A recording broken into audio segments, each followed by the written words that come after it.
Peace and blessings. Good day, everyone. I am making this video for Deirdra and Deidra's Cure, and I just posted on my page too, just for anybody else's information. Um, I get real nervous when I get on video. I don't know why. I'm kind of like I'm really hard on myself and a perfectionist, so I don't want to mess up what I say. It's kind of, I don't know, when you record something, it's permanent.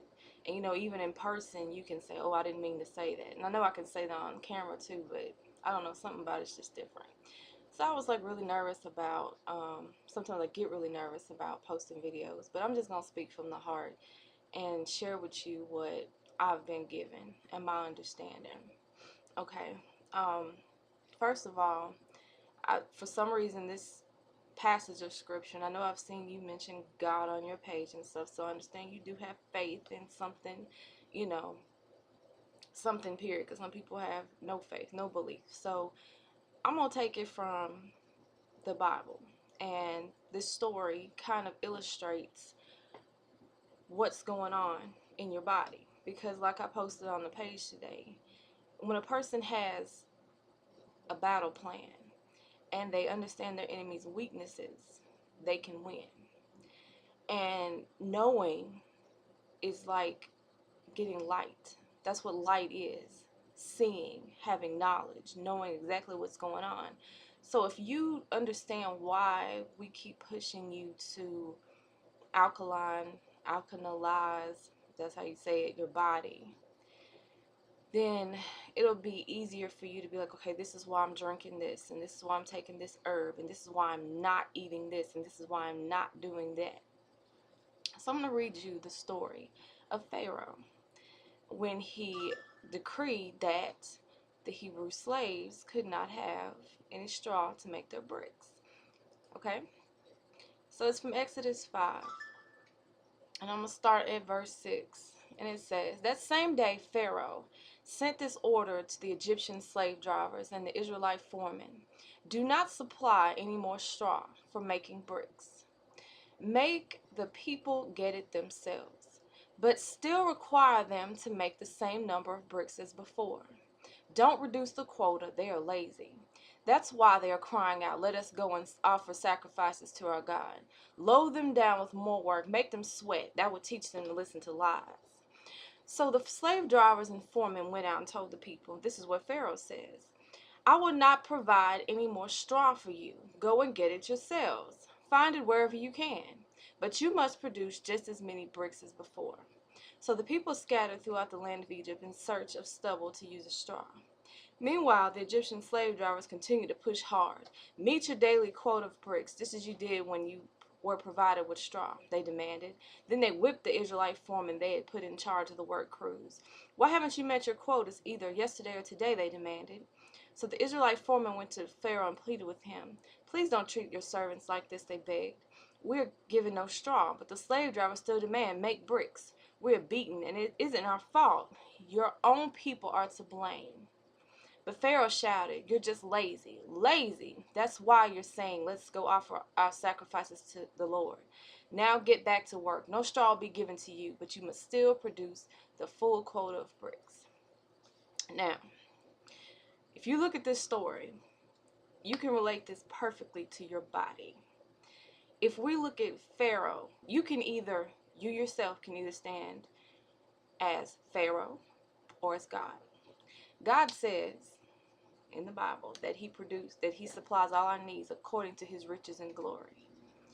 All of our needs are provided by the earth that God created.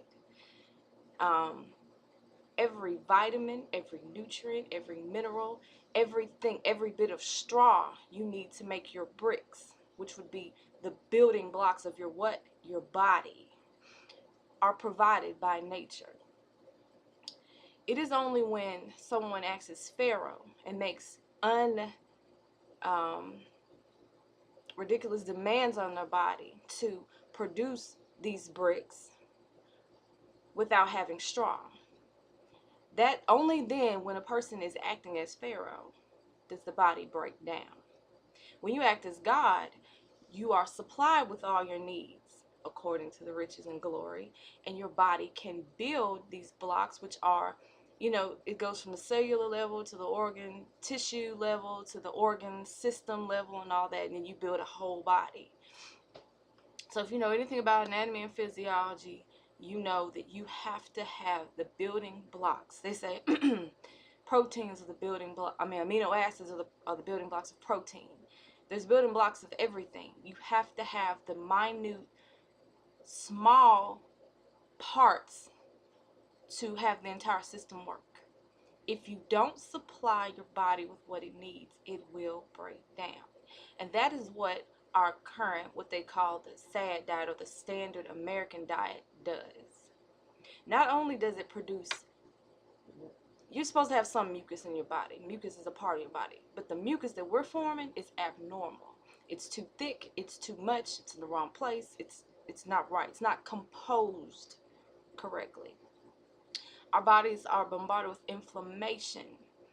And I did a video, I think, about inflammation. But the long story short of why you have inflammation in your body is because of eating foods the body does not recognize as food. That comes as GMO foods, genetically modified foods. That comes in the form of eating too much white flour, refined sugar. We can't eat macaroni and cheese. First of all, the macaroni noodle itself is going to cause inflammation. Then, and especially if it's wheat. And then cheese causes mucus formation because the body does not recognize it as, it goes both ways. The dairy products are not recognized as native to your body. They're not supposed to be in there. And that's what I did, the thing about the pancreas, and the inflammation and destroying the pancreas and all that. So you cannot put in your body things that the body is going to attack. You want to supply your soldiers. You are the kingdom. You are the kingdom. Go tell them we don't need nothing. You are the kingdom. Your body is a kingdom. And you are the ruler. You can either rule as Pharaoh or you can rule as God. God supplies you with what you need. Pharaoh says, go make bricks without straw. That is an unfair demand on your body. If you reread the story that I just read you and really let it sink in, that's exactly what's happening. No, we're good. Okay, thank you. It's an unfair demand on your body. So in tumor growth or any cancer growth, anything that's abnormally forming inside your body, that basically when you get a tumor in your brain, depending on where it is, it's going to affect you different ways. If it's somewhere near your optic nerve, it's going to affect your sight. I said, I don't work on a neuro floor, so these things are like the forefront of my brain. I just know that on one side, if tumors are on one side of your brain, they affect the other side because the nerves cross. As they come out of your brain, they cross. So if something's over here, it affects the left side. If it's on the left side, it affects the right side, if that makes sense, because the nerves that carry the messages. So I guess you could consider, I'm not even going to try to make that analogy right now, but you have different effects based on where the tumor is. So that's probably how they diagnose it. You probably start having some kind of headaches or something that triggered them to say, okay, let's do an MRI, let's look at your head, let's see what's going on in there. And then they say, okay, you have a tumor.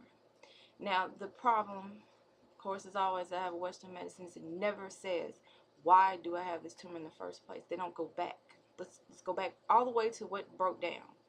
What breaks down, or the part of the system that breaks down with tumor growth or cancer growth, is the fact that your body is not provided with every element that it needs to carry out the natural processes that it already knows how to carry out. Apoptosis is a fancy word for programmed cell death. Programmed cell death cannot occur if you do not have every enzyme to, enzymes are catalysts. They spark or start off a chemical reaction. That's not going to happen if you don't provide your body with everything it needs to perform these functions. Now, some people eat some fruits and vegetables, and then some people eat no fruits and vegetables. Some people eat totally cooked and destroyed fruits and vegetables, and some people eat a little bit more fresher fruits and vegetables. When people are trying to figure out why do some people form tumors and why do some people form cancer and others don't, those are the factors that really matter. The family issues or the family genetic link, I think I've said this before, that link comes in from what your parents ate or did not eat, and then they taught you to eat or not to eat, and then you continue passing that down as a habit. And it's not anybody's fault per se, it's just not knowing, or what they call ignorance. You didn't know. But that's what this is for, so people can know what actually breaks down. Moving the tumor is all good, that's fine, but guess what? How are you going to keep it from coming back? True healing means it's gone and it does not come back. Let's go to the Bible again. When Jesus healed the man beside the pool, he found him later and he told him, okay, I've healed you. He just said, take up your bed and walk. But what did he tell him? He said, go and sin no more, that nothing worse happens to you. Sin, according to the Greek or the Hebrew, I can't remember right this second, means to miss the mark. If you keep breaking that down and just looking into some other things about the definition of sin, blah blah blah, transgressions and all these different things, you'll see that it's basically boils down to imbalance, being imbalanced. Your system is imbalanced. So if someone heals you, whether they did it through Reiki or they laid their hands on you, which is the same thing basically, some kind of energy healing, or if they took the tumor out, or if they shrunk the tumor, even with chemo and radiation, which younger people a lot of times can take that and live through it. But what always have that 5-10 year I can't remember the term right now, where the cancer comes back. If it doesn't come back, you reach the 2-year mark and the 5-year mark and the 10-year mark and say, oh, we've been cancer free this long. You shouldn't have to worry about that, because if it was true healing, the cancer would never come back, and you wouldn't even have to worry about it, because you have taken away the root cause, and that is what true healing deals with: root causes, not temporary fixes. Not let's cut it out and let's not change our behavior and let's not reverse what we did in the first place to get in this situation. That is what causes healing. And the lack of supplying your body with what it needs is what causes disease in the body in the first place. So what we're going to do is we're going to bombard our bodies with the nutrients that it needs to carry out its functions. We're not going to be as Pharaoh. We're not going to say to our cells, because you are in rule of your own body, we're not going to say to our cells, go out and do all these functions. Do you know the absolutely miraculous things? When I loved nursing school and I love science because of that, because I love the human body. It is fascinating. And to think and to know the things that you do to your body on a daily basis that should kill it, and the body somehow finds a way to maintain what is called homeostasis, or a balanced state. To see how your body can actually come back from that is amazing. Absolutely amazing. But the body can only do so much. If those Hebrew slaves were actually finding some straw stubble and actually making some bricks, that was a miracle. That was miraculous. Why? Because they weren't even being given the supplies they needed to do what they needed to do, yet they went out and worked hard for it. Read the story again and really let it sink in. This is what one is doing to their cells and their body and their kingdom when they are not supplying it with what it needs. You are asking these cells, whom you are in rule over, to do something without its building blocks, its supplies, its straw. So this is why we're pushing alkalinity. You need to be slightly more alkaline than acidic. You definitely don't want to be acidic. that is like that's hell for your body. You don't want it to be there. You definitely don't want it to be there, because every bad thing will grow there. But if you put your body back into balance, homeostasis, then you will be able to heal. The body will be like, dang, she's giving us what we need. And the body's going to be like, whoa. It's going to start dumping out all these toxins and poisons and things that are in you, and it's going to be able to start healing. Read about juice fasting. People start reporting that their knee that they hurt 10 years ago starts twitching again and stuff, and they start feeling aches. And then people get scared and think, well, something's wrong. No. The body is able to, instead of having to expend energy on trying to correct your calcium imbalance by leaching the calcium from your bones, or leaching the magnesium or phosphorus or whatever other mineral from your bones, instead of having to do that, it's stealing from your own system now. Your own storage and your own banks, or your own bank account of nutrients and minerals. Instead of having to focus on doing that, and it's like in a survival mode. It's like, I just gotta live, I just gotta survive. Instead of having to be under that stress and constant pressure, what happens is when you give it what it needs, it just take it, and it's easy. It's like living in the Garden of Eden. They lived in the garden. What they did, they had to dress it and keep it, right? They didn't have to toil. They didn't have to plow the soil for their food. Same thing, same analogy, same illustration I gave earlier with Pharaoh. They didn't have to toil and work. They just plucked the food off the tree and ate it, and everything worked out. It's real easy. There was no stress, no struggle, none of that. Just pluck the food off. So I'm gonna work on it today. We're going to get herbs that are specifically geared towards removing tumors, because they have components, they work a certain way that will be very specific to removing a tumor, specifically a brain tumor. Now, the umbrella or global thing you can do, the biggest thing you can do for your body now, is to put it in a state of peace, to where it's balanced. So that's where the alkaline eating comes in. Alkaline foods, generally, very simply put, are whole, uncooked, unprocessed greens, such as kale, collard greens, spinach, celery, red peppers, limes, asparagus, things that they grow out of the ground that way. That's how they look. Nothing's done to them. Now, when you are sick, to get these things in your body really quickly, juicing is the best way to do it. See, that's why I was saying get a juicer. We don't want to eat so much sugar at first, even though the sugars are not bad sugars at all, not in fruit. But we want to really flood yourself with alkaline and switch that mechanism, or switch that you're over here on this side of the pH scale, just like 7's in the middle, it's neutral, and then you go down, and then you go up, and it's by points. So like 7 point, that was the 7.14 basically. It starts at 7.1 or 7 point, I'm saying that wrong. I can't think right now, it's early.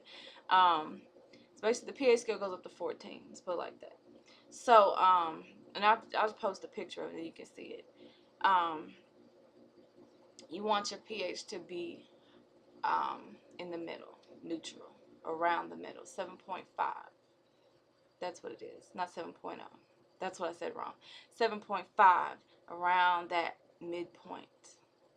7.7, 7.5, 7.6, 7.7, around there somewhere. Not at 7.0, 7.1, and all that. That's too low.